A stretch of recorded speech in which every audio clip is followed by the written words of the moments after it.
Ayo, Oma. Hubungi lagi, jangan putus asa. Heru mengompori Oma Tiran yang sudah putus asa karena orang suruhannya tak kunjung mengangkat panggilan. Dia tidak bisa diam saja karena jika terjadi sesuatu pada Lintang maka itu sama artinya dengan terjadi sesuatu juga pada sang bos. Sudah puluhan kali Oma menghubunginya, Heru. Kamu lihat sendiri, dia tidak mengangkat panggilan. Lirih Oma Tiran memperlihatkan ponselnya pada Heru. Heru terdiam sejenak, lalu bertanya. Oma, apa rencana untuk membuat Mbak Lintang hilang itu rencana Mbak Angel juga? Oma Tiran mengangguk mengiyakan. Hubungi Mbak Angel, pinta Heru cepat. Oh, benar. Hubungi Angel. Oma Tiran langsung mengalihkan panggilan pada Angel, dengan harap-harap cemas menunggu panggilan diangkat. Sama, Angel pun tidak mengangkat panggilan. Oma Tiran sudah menangis, menyesali perbuatannya yang sudah kelewatan. Sebenci-bencinya Oma Tiran pada Lintang, tidak pernah satu kali pun punya niat ingin menyakiti fisiknya. Sayangnya sekarang Oma Tiran terbujuk rayu Angel, membuatnya gelap mata karena marah saat Angel mengatakan kalau Jaiden dihasut habis-habisan oleh Lintang untuk mengabaikan dirinya dan Angel. Terlebih Oma Tiran masih menganggap Lintang adalah simpanan almarhum suaminya dulu. Sekarang Oma tahu bukan bagaimana watek Mbak Angel.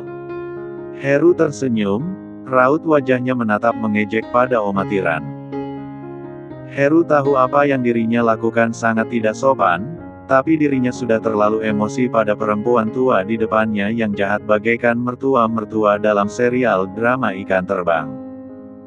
Oma tidak pernah mengatakan kalau Angel baik, Heru. Timpal Oma Tiran sambil menunduk. Ya.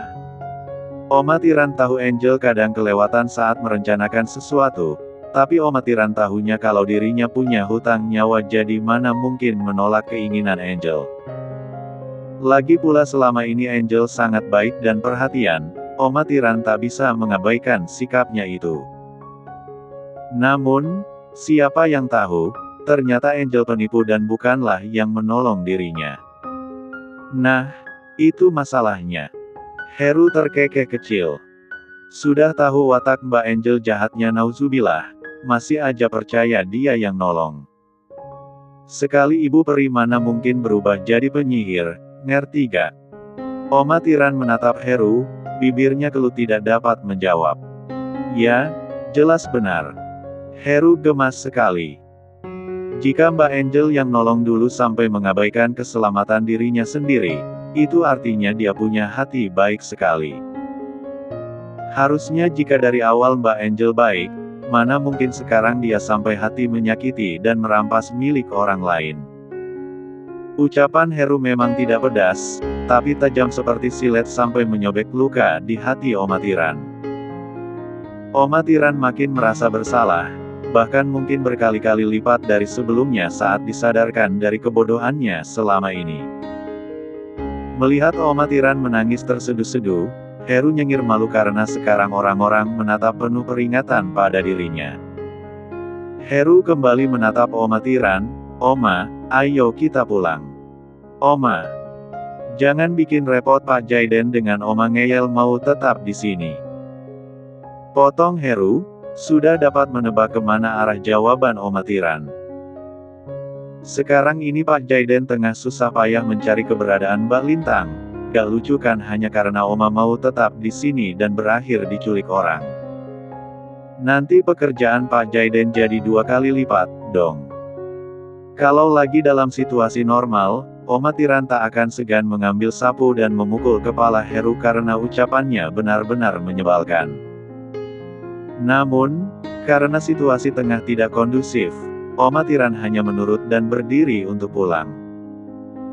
Di tempat lain, Angel melirik ponselnya yang sudah tidak lagi menampilkan panggilan dari Oma Tiran.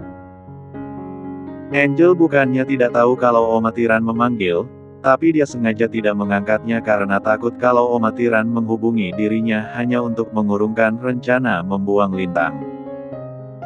Terlihat jelas ada keraguan di wajah Oma, Pasti barusan nenek tua itu menelepon karena ingin memintaku menghentikan rencana. Cih, deci Angel di akhir kalimatnya. Saat mengingat mungkin saja saat ini Lintang sudah dibuang oleh orang suruhannya, Angel melebarkan senyuman. Dia melangkah tenang ke arah balkon, mengambil rokok dan menyelipkan di antara bibir. Beruntung aku sangat pintar, keke Angel. Angel tahu siapa orang yang diperintah Omatiran membuang Lintang untuk sementara waktu, tapi dia ganti suruhannya menjadi lebih kejam, yaitu membuang Lintang hingga memastikan tidak akan bisa kembali atau kalau tidak lenyapkan saja. Angel meniupkan asap dari mulutnya. Ayo, jalan. Bisik seseorang yang saat ini masih menyimpan ujung pisau di belakang tubuh Lintang. Kemana? Tanya Lintang.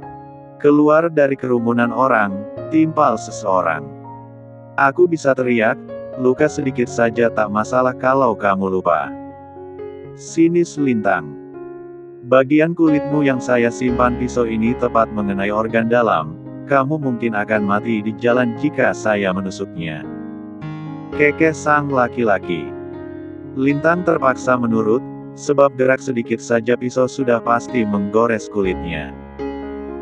Sekarang pun Lintang hampir yakin kalau pakaiannya sudah robek, sebab dinginnya pisau menembus kulit dengan sedikit sensasi perih. Dia pacarku, ujar laki-laki di belakang Lintang saat seorang ibu-ibu menatap aneh Lintang yang berjalan dengan wajah pucat bersamanya. Mendapati sang ibu-ibu tampak tak percaya, seseorang itu menekan sedikit pisau hingga Lintang merasa perih semakin kuat. Benar kan, sayang? Iya, timpal Lintang sambil memberikan senyuman pada sang ibu-ibu. Oh, sang ibu-ibu mengangguk. Mungkin mbaknya lagi sakit, Mas. Kasihan, wajahnya pucat sekali. Iya, Bu. Timpal sang laki-laki. Diam-diam Lintang melambaikan tangan di belakang tubuhnya tanpa sepengetahuan laki-laki di belakangnya. Entah ada yang melihat atau tidak, tapi Lintang hanya berusaha meminta bantuan. Lintang menelan ludah saat orang di belakangnya terus menyuruh berjalan. Di depan tampak jalan malah makin sepi setelah berbelok masuk ke jalan kecil. Tak ada orang, Lintang hampir putus asa dibuatnya. Kamu mau membawaku kemana? Tanya Lintang pelan. Kenapa saya harus memberitahumu? Timpal laki-laki di belakangnya. Apa karena uang? Lintang kembali bertanya. Laki-laki di belakangnya diam. Hei, saya bertanya. Apa kamu membawaku ke sini karena ada seseorang yang menyuruhmu dengan memberikan imbalan uang? Ulang Lintang, dia akan mencoba bernegosiasi dengan laki-laki di belakangnya. Laki-laki di belakang Lintang menyeringai sinis, dapat menebak apa yang ingin sang mangsa katakan. Salah satunya ya, itu karena uang. Namun, alasan lain tidak bisa saya katakan. Jadi jika kamu ingin menawarkan saya uang dengan bayaran lebih besar dari yang menyuruhku, maka kubur saja harapan itu karena saya tidak akan pernah mau mengikuti keinginan kamu. Lintang menghembuskan nafas pelan. Rencananya gagal bahkan sebelum benar-benar terrealisasikan. Jalan buntu. Lintang mengernyit saat melihat sang laki-laki membawanya ke jalan buntu, benar-benar jalan buntu karena kanan, kiri, depan, semuanya tembok. Lintang tidak berani bertanya kemana laki-laki ini membawanya, hanya diam menyaksikan saja. Kret. Tembok terbuka, mata Lintang melebar dibuatnya. Ternyata ada semacam pintu rahasia. Kamu mau membawaku kemana? Lintang menghentikan langkah. Hanya orang bodoh yang akan menjawab pertanyaanmu itu, sinis laki-laki di belakang Lintang. Apa kamu percaya kalau suamiku akan cepat menemukanku? Tanya Lintang sambil melanjutkan langkah. Percayalah. Suamiku bukan orang sembarangan. Dia akan cepat menyadari kalau saya lagi dalam bahaya. Jangan remehkan kecerdasannya, saya memberitahu kamu. Sebab saya pun dijebak dengan mudahnya untuk kembali bersama oleh Mas Jaiden. Lanjut Lintang dalam hatinya. Ya, jika neneknya memberitahu suamimu tentang kamu yang saya culik, mungkin suamimu akan cepat menyadari kamu dalam bahaya. Timpal sang laki-laki dengan nada meremehkan. Nenek, ulang Lintang. Sial. Keceplosan. Rutuk sang laki-laki. Jadi omatiran yang menyuruhmu, lirih Lintang, nada suaranya mengandung kekecewaan. Gak usah banyak tanya. Cepat jalan. Bruk. Tepat saat Lintang hendak didorong masuk, tiba-tiba suara benda jatuh menarik perhatian. Lintang dan sang laki-laki menoleh ke arah sumber suara, ternyata itu adalah tumpukan kayu yang roboh entah karena apa. Apa ada orang? Lirih sang laki-laki sambil memperhatikan tumpukan kayu. Meong.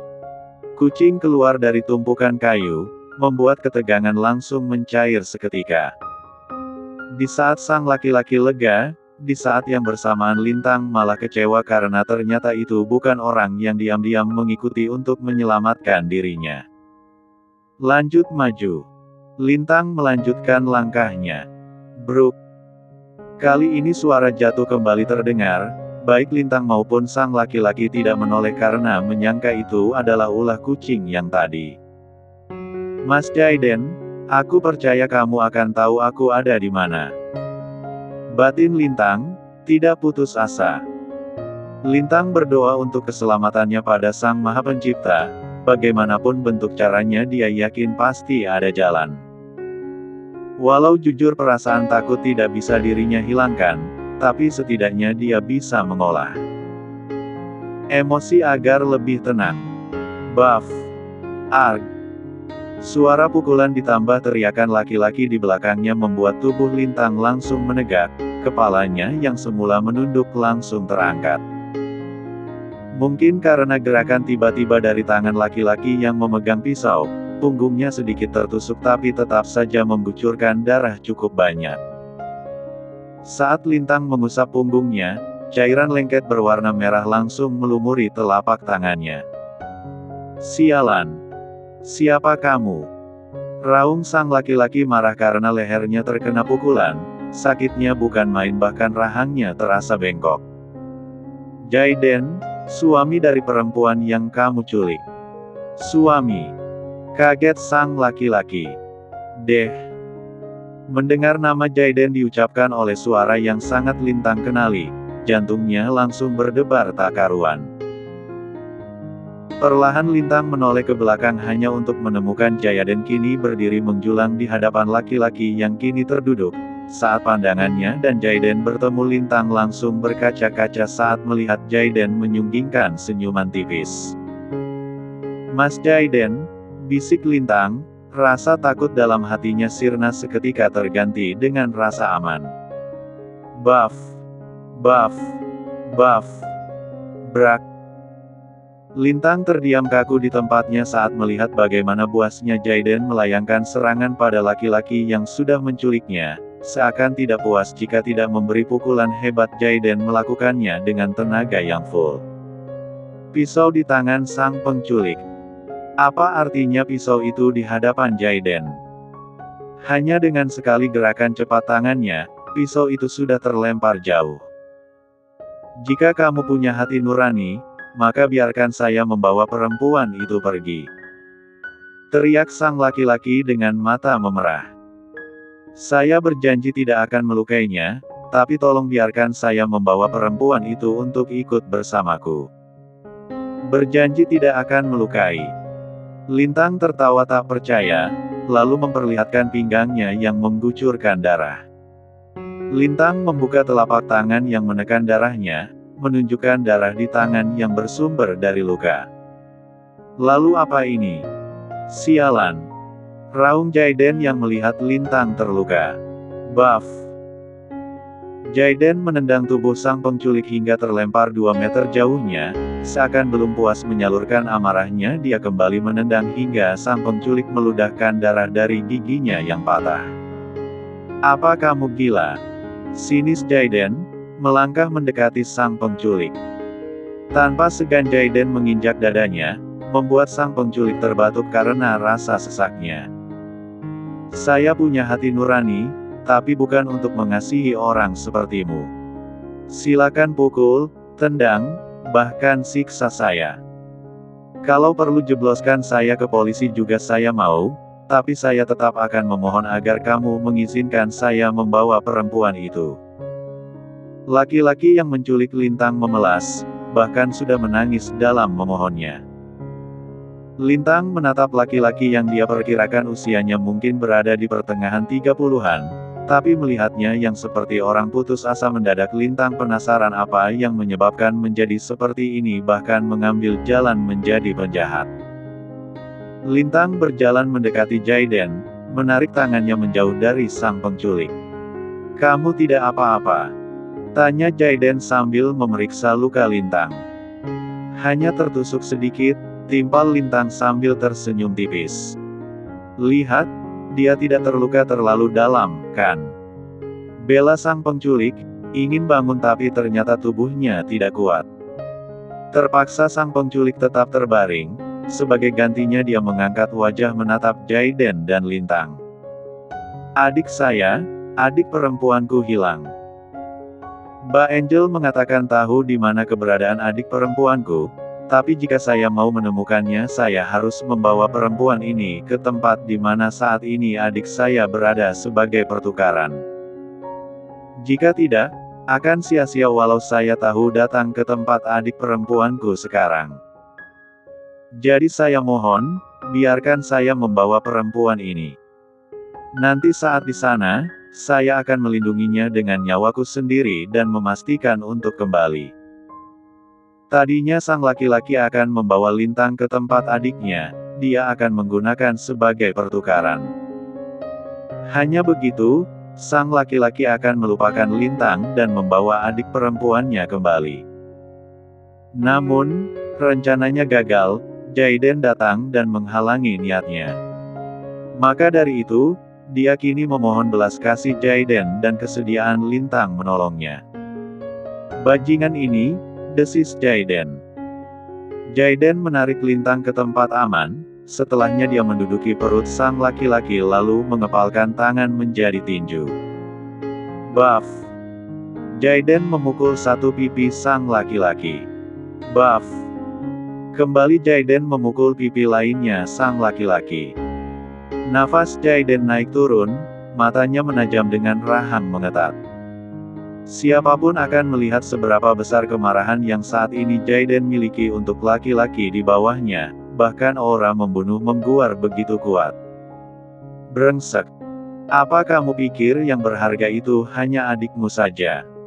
raung Jaiden, tak tanggung meludah sekalian. "Istriku juga sangat berharga, bahkan lebih dari nyawaku sendiri.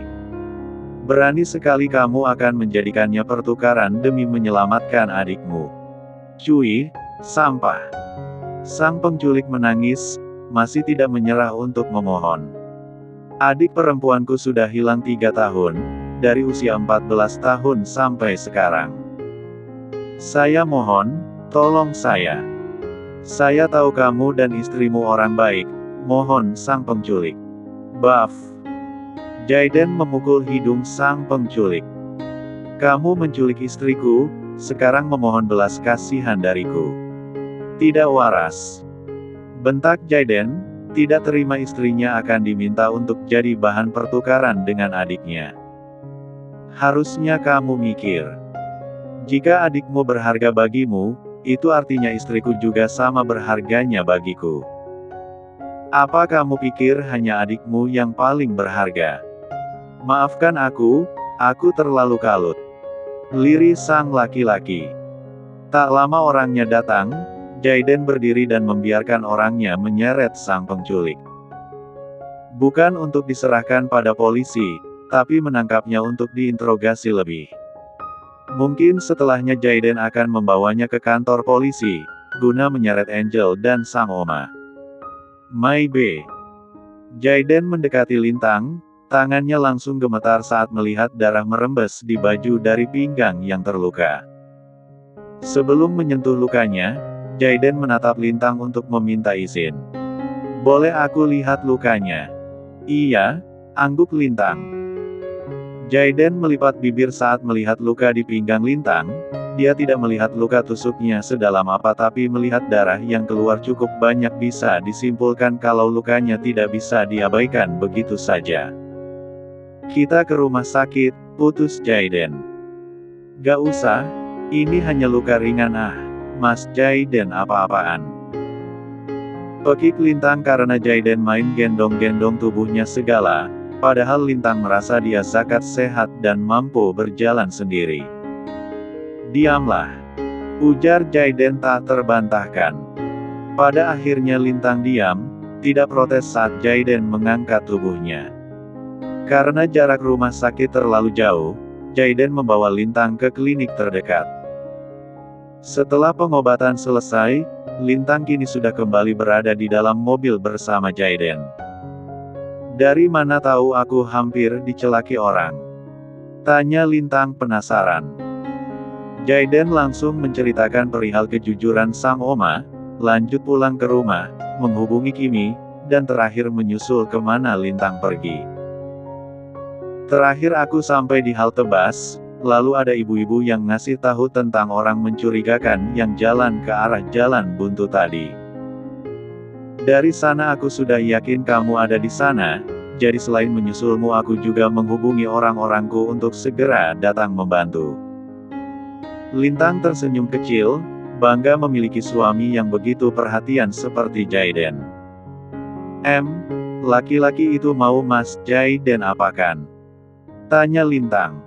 Entahlah, aku belum kepikiran. Balas Jaiden.